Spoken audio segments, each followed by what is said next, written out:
अस्सलाम वालेकुम friends, welcome back. Drama serial Muhafiz जिसके आने वाली एपिसोड में हम देखेंगे कि डेली पारस का कोई ना कोई प्लान होता है और जवार को पता नहीं होता, मगर हाँ वो बॉडीगार्ड है और जो पारस कहती है उसे वही करना पड़ता है। और आज पारस का प्लान था अपनी फ्रेंड्स के साथ जाने का, जो कि जवार की वजह से कल कैंसिल हो चुका था।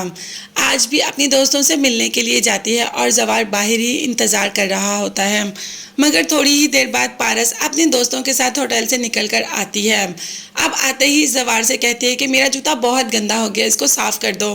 जवार कहता है कि एक्सक्यूज़ मी, क्या बोल रही हैं आप, और वैसे भी मैं आपका नौकर नहीं हूँ। जिस पर पारस मुस्कुरा देती है और कहती है कि मजाक कर रही हूँ भाई, तुम तो सीरियस ही हो जाते हो। और साथ ही साथ पारस की दोस्तें भी मुस्कुराना शुरू हो जाती हैं। अब गाड़ी में बैठते ही पारस जवार से कहती है कि दूसरी तरफ ले लो। जवार जब ये कहता है कि घर का रास्ता नहीं, तो पारस ने कहा कि जैसा कह रही हूँ वैसा करो, तुम्हारा काम सिर्फ मेरे हुक्म की तकमील करना है, ना कि आगे से बात करना।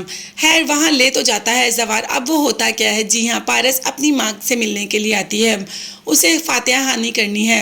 अब वो तो अपनी माँ से मिल रही होती है और सामने दूर खड़ा इंतज़ार कर रहा होता है जवार हर वक्त इसके साथ साई की तरह रहता है, मगर साथ ही साथ आजकल कोई और भी इसके साथ साई की तरह चिपकने को तैयार है। जी हाँ, बात कर रहे हैं वहाब दुरानी की। जैसे ही उसे पता चलता है पारस यहाँ है तो फौरन यहाँ पहुँच जाता है, मगर जवार उसे पारस से मिलने नहीं देता और उसे पारस से दूर रहने की तलकीन करता है। वहाब को तो बेहद गुस्सा आता है और कहता है कि 2 टके का बॉडीगार्ड होके मुझे रोकते हो, तो मैं छोड़ूंगा नहीं।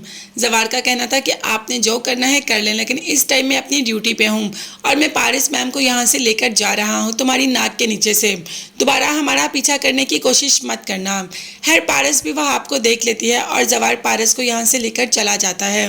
वही पारस का तो अब कहीं भी निकलना मुश्किल हो गया, क्योंकि वहाब हर वक्त पारस का पीछा ही करता रहेगा। अब तो और ज़्यादा मोहतात होना पड़ेगा जवार को, अब तो और ज़्यादा केयर करनी पड़ेगी पारस की।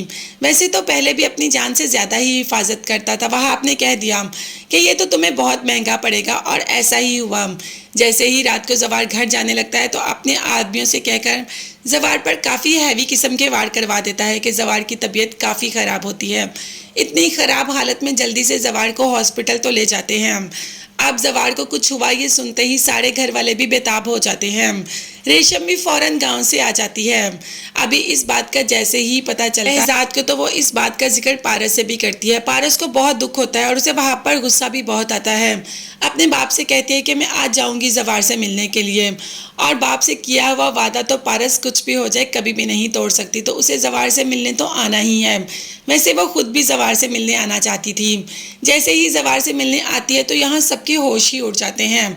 सब पारस को देखकर हैरान हो जाते हैं कि आखिर ये कौन है।